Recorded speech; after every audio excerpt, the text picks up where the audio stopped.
parce que la célébration de la semaine de l'entrepreneuriat, c'est déjà la semaine prochaine. C'est important, l'entrepreneuriat. C'est ce qui redonne également de l'espoir à nos jeunes aujourd'hui, avec ce fléau de l'immigration clandestine qui devient de plus en plus récurrent. Alors, Jo Modienne, vous êtes chef programme tertiaire à la DERFJ.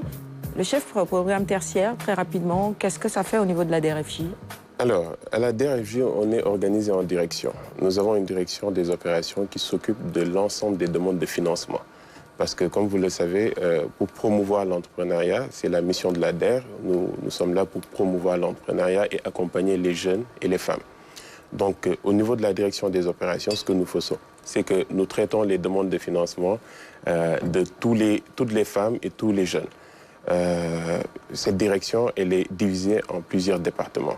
Le département primaire, le département secondaire et le département tertiaire. Et au sein du département tertiaire, nous nous occupons des projets qui ont trait avec tout ce qui est service de façon générale aux personnes et aux entreprises.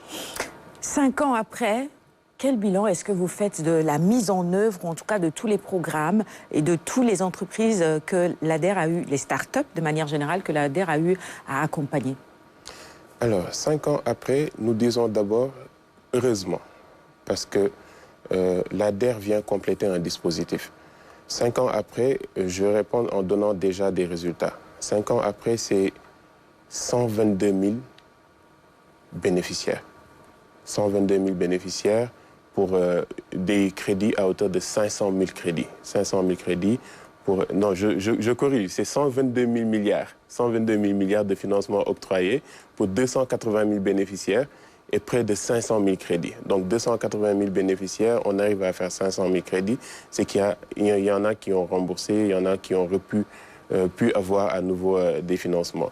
Donc après 5 ans, aujourd'hui, nous sommes fiers de dire que nous en avons accompagné certains qui grandissent et qui emploient et qui viennent maintenant taper à la porte des banques pour pouvoir continuer leur processus de croissance et de développement de leur activité. 5 ans après également, en dehors du financement, c'est dire qu'aujourd'hui, la DER a accompagné des entreprises à se formaliser.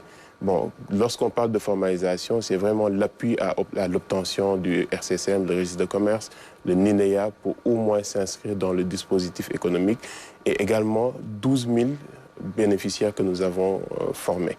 Donc des formations qui vont dans le sens technique, vraiment sur comment produire, comment mieux cultiver ses terres, comment mieux avoir de meilleurs rendements. Et aussi des formations qui vont sur le plan entrepreneurial, sur le plan du management, sur le plan de la gestion de la comptabilité. Ça, c'est l'accompagnement non financier. Mais en faisant ça, est-ce que l'ADER ne sort pas un tout petit peu de son canevas? Parce que nous, on se disait délégation à l'entrepreneuriat rapide, c'est beaucoup plus sur le financement. Mais là, on est dans l'accompagnement non financier. Est-ce que vous ne jouez pas le rôle peut-être de l'ADPM? Alors, ce qu'il faut dire, c'est que l'ADER se positionne quand même sur une cible qui est très risquée. C'est une cible qui, jusqu'à aujourd'hui, est exclue du système financier classique. Donc, c'est des jeunes, c'est des femmes qui n'ont aucune chance de pouvoir bénéficier d'un financement classique. Pour diminuer le risque, il faut les accompagner. Donc, c'est une façon pour nous de sécuriser les financements. Et rassurez-vous, c'est un travail que nous faisons en parfaite collaboration avec ces structures que vous venez de citer. Donc en réalité, ce n'est pas l'ADER qui forme, mais vous travaillez avec d'autres structures pour pouvoir mettre en place cet accompagnement non financier. Oui, c'est ça. Très bien. Alors, aujourd'hui, on est, disons, à quelques jours de la célébration de la semaine nationale la semaine mondiale, autant pour moi, de l'entrepreneuriat. Qu'est-ce qu'au niveau de l'ADER, vous prévoyez dans le cadre de cette célébration? Qu'est-ce qui va être fait? Quel est le programme? Alors, comme sur les éditions précédentes, l'ADER a un rôle important à jouer sur cette semaine parce que nous ne pouvons pas avoir comme mission principale de promouvoir l'entrepreneuriat et ne pas profiter d'une semaine où l'objectif, c'est de promouvoir l'entrepreneuriat justement pour ne pas mettre en avant nos bénéficiaires et communiquer davantage sur ce que nous faisons. Donc, ce qui est prévu, c'est l'organisation de plusieurs activités et événements, vraiment de promotion, des entreprises que nous avons accompagnées, des événements de sensibilisation que nous allons faire à Dakar, un peu partout dans les régions, et toujours en collaboration avec les autres acteurs qui sont dans l'écosystème et qui ont aussi leur partition à jouer sur la promotion de l'entrepreneuriat. Et justement, quels sont ces grands succès aujourd'hui que vous mettez à l'actif de l'ADER, l'impact véritablement de cet accompagnement que vous apportez sur l'écosystème entrepreneurial? Est-ce que ça l'a véritablement redynamisé? Oui, bien sûr. Aujourd'hui, pour répondre à votre question, je vais donner des exemples concrets. Aujourd'hui, nous avons quand même cette approche accompagnement de chaîne de valeur qui nous permet, tout à l'heure j'ai parlé de la pêche, cette approche chaîne de valeur nous permet de pouvoir nous positionner sur les maillons que nous avons identifiés, qui sont les maillons les plus faibles, les renforcer et pouvoir dégager beaucoup de plus-value sur la chaîne de valeur de façon générale. Ce que nous avons fait avec la pêche, par exemple, sur d'autres secteurs également, nous avons eu cette approche. Ce que nous avons fait sur la pêche, c'est renforcer le parc parce qu'il faut des camions frigorifiques pour transporter le poisson. Nous avons un programme intéressant et très important de remplacement des pirogues en bois en pirogues en fibre de verre. Je pense que nous avons une capsule sur laquelle nous pourrons voir ces éléments tout à l'heure. Nous avons également accompagné des marailleuses à avoir des caisses isothermes pour pouvoir commercialiser, sans compter tout ce que nous faisons avec le nanocrédit au niveau des marchés. C'est un grand succès, même si les institutions de microfinance ne sont pas très d'accord avec vous sur le nanocrédit. Alors, c'est un nouveau produit, tout nouveau produit sur un marché innovant peut susciter des interrogations, des questionnements. Mais je pense qu'aujourd'hui, après 3 ans du nanocrédit, ces acteurs, ils l'ont accepté. Et ils travaillent vraiment, ils se concentrent sur leurs opérations comme le nanocrédit avance. Le nanocrédit, il ne faut pas le sous-estimer, c'est 6 milliards de financement, si je ne me trompe pas, avec 150 000 bénéficiaires. Très bien. Et nanocrédit, on peut avoir un crédit à hauteur de? Alors, le premier financement, parce que le nanocrédit, c'est par étapes. Oui. Le premier financement, il est plafonné à 50 000 francs. D'accord. Voilà, donc c'est une façon aussi pour nous de voir comment la personne va gérer ces 50 000 francs. Donc, après remboursement des 50 000 francs, il passe à une autre étape. Il peut passer et arriver jusqu'à 500 000, maintenant 1 million. Monsieur Faye, excusez-moi, Sarah. J'allais attaquer tout de suite sur les reproches qu'on fait véritablement à l'ADER par rapport à... Bon, allez-y, monsieur. En commençant par nous. Merci d'ADER. Vous avez vu, il a parlé des jeunes, il a parlé des femmes, c'est très bien. Nous souscrivons à ce choix. Mais le monde évolue et les textes des Nations Unies ne font pas de discrimination dans le sens d'accompagnement de ces groupes. C'est vrai que, et je vous interpelle directement, et je sais que vous allez y répondre, vous avez parlé de milliards.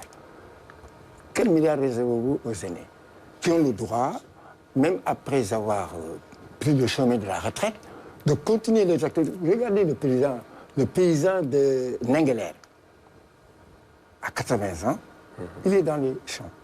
Alors, quand vous dites les femmes, d'accord. Pour les femmes, il n'y a pas de limitation d'âge, mais pour les hommes, ils ont mis une limitation. Je crois que c'est 40 ans. Mais aussi, c'est une 35 ans déjà. Non, 40 ans. Oui, 40. C'est une discrimination positive, mais négative aussi. Bien là, qu'à partir de 60 ans, la femme, vous ne nous faites pas confiance. Non, mais les épouses nous font confiance. Alors, donc... Il faut les envoyer aller prendre des crédits. Étant donné qu'il y a le Conseil national des aînés, de réserver une partie. Parce que les aînés, aujourd'hui, ils m'interpellent, qui sont à l'intérieur du pays, qui ont leur champ, qui ont leur terre, et que même le Sénégal devrait pouvoir... Qui souhaitent être accompagnés véritablement. Voilà, devrait pouvoir, dans chaque région, réserver une partie de terre. Le Sénégal n'en fera pas moins que le Burkina, qui a attribué des terres aux aînés dans toutes les provinces. Très bien, droit de réponse. Voilà. Peut-être qu'il est temps que l'ADER devienne une banque. Peut-être qu'il est temps que l'ADER devienne une banque. De reprendre vos textes et de les ajuster. Réajuster peut-être. Et faire de l'ADER une banque peut-être. Exactement. C'est un bon alors, ce qu'il faut comprendre, c'est que l'ADER vient compléter un dispositif. Il y a d'autres structures sur le marché, des structures de l'État qui accompagnent ces aînés. Donc aujourd'hui, bon, nous pouvons les citer. Je pense que nous avons le FONSIS, nous avons le FONGIP, nous avons la BNDE, vraiment avec un dispositif qui peut financer des aînés qui sont en activité quand même depuis plusieurs années. En fait, Mais ce que les aînés souhaitent, c'est que ce soit aussi rapide que... Comme la Oui, Voilà, exactement, pour les parce jeunes, nous, on n'attend que ça pas. ressemble un Sinon, tout petit peu à ça. c'est Peut-être un qu'il faut prépa. créer une autre structure, un autre décret, ou peut-être refaire les choses au niveau de l'ADER, mais c'est une demande qui est là, écoutez, véritablement. Tout ce qu'on ressent, c'est le papa, FGA. le projet pour les aînés. Le programme, vous savez comment ça se fait? Chaque département, on lui donne, et pas tous les départements, disons, combien encore 1 million D'accord. pour fonctionner dans ce sens. Mais 1 million pour un département du Sénégal, mais C'est très peu. je pense que- Allez-y. Je pense quand même que Modiane Ndiaye. c'est ça qu'on a, nous. c'est un plaidoyer important. Oui, merci. Elle est en train de peux- gérer le temps, oui, allez-y. D'accord.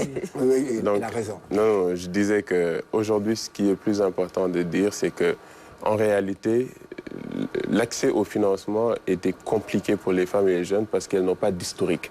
Les aînés ont cet historique. Aujourd'hui, ils ont des activités qu'ils mènent depuis plusieurs années. Merci. Et il y a cet historique. Avec cet historique, ils peuvent lever du financement dans le système de financement classique. Voilà, pour ne pas être long, je sais qu'en Non, mais on Très gère le temps. Mais je veux dire, pragmatique. généralement, il y a un autre reproche qu'on fait à l'ADER aussi, c'est que c'est vrai que la demande, elle est très forte, mais le processus, justement, pour pouvoir accéder à ce crédit-là, il est long. Parfois, on écrit, il faut aller en ligne, il faut souscrire, il faut attendre des mois et des mois. Parfois, il n'y a même pas de réponse. Je pense qu'il faut travailler, évidemment, à améliorer ce processus-là. Qu'est-ce que vous faites aujourd'hui pour permettre, au moins, lorsqu'on dépose un dossier, d'avoir une réponse dans un délai raisonnable pour savoir si, oui ou non, on sera financé ou pas et dans quel délai? Très rapidement. Tout à fait. Alors, au début, nous avons ouvert une plateforme, H24. Partout dans le monde, on peut se connecter à 11h, à 4h du matin, s'enrôler et faire une demande de projet. Nous nous sommes rendus très vite compte que c'est une approche qui ne pouvait pas être pérenne parce que nous recevions toutes sortes d'idées de projets, des demandes mûres, mais des fois aussi, il faut le dire, des rêves même de projets. Donc, ces demandes, nous nous sommes rendus compte que nous ne pouvions jamais les satisfaire. Donc, ce que nous avons fait, c'est qu'on a changé de démarche. Nous avons dit, on va avoir un système d'appel à projet. Donc, l'appel à projet, le système d'appel à projet, il est clair, il est simple. C'est qu'aujourd'hui, on dit, par exemple, on fait un appel à projet sur le fonds diaspora. Nous l'avons fait en mars 2023. Lorsqu'on fait un appel à projet, nous disons, OK, nous cherchons des dossiers intéressants que nous pouvons financer sur ce secteur ou sur cette cible. Lorsque nous recevons, nous allons en traiter certains qui peuvent être éligibles, qui peuvent être rentables, solvables. Nous les accompagnons. Donc on ne peut et le plus reste, soumettre les dossiers en ligne, on attend les appels à projets. on attend les appels à projets, mais il y a toujours cette fenêtre qui est ouverte à côté, c'est de se rendre au niveau des espaces Sénégal Service, qui sont ouverts dans tous les départements du Sénégal, Très bien. pour pouvoir déposer un projet. Et c'est simple, c'est un business plan qu'il faut déposer, un certificat de résidence et une pièce d'identité. Très bien. Merci beaucoup, Jo Modiane Ndiaye. Alors, Monsieur Faye, merci beaucoup d'avoir répondu à notre invitation. L'artiste du jour, il s'appelle Cher Sen, on n'a pas voulu créer de choc sur le plateau en mettant un Sen et un Faye juste à côté. Parce qu'en réalité, nous les coachons. Les les consorts. Très bien. Nous comptons sur vous. Nous comptons également sur vous. Mais voilà, donc c'est Ça réglé. reste mutuel. Je crois que c'est réglé. C'est ça. Alors, Une merci poignée de On va main. faire DRFGA, quoi. Voilà. Une poignée de main fraternelle entre, voilà. Machallah. Merci. Les deux générations. Et- Merci beaucoup d'être passé sur ce plateau. Vous êtes plus grand que moi. Je ne suis plus grand que de taille. C'est magnifique. Merci encore. Enfin, tout de suite, Merci. on va Merci passer. pour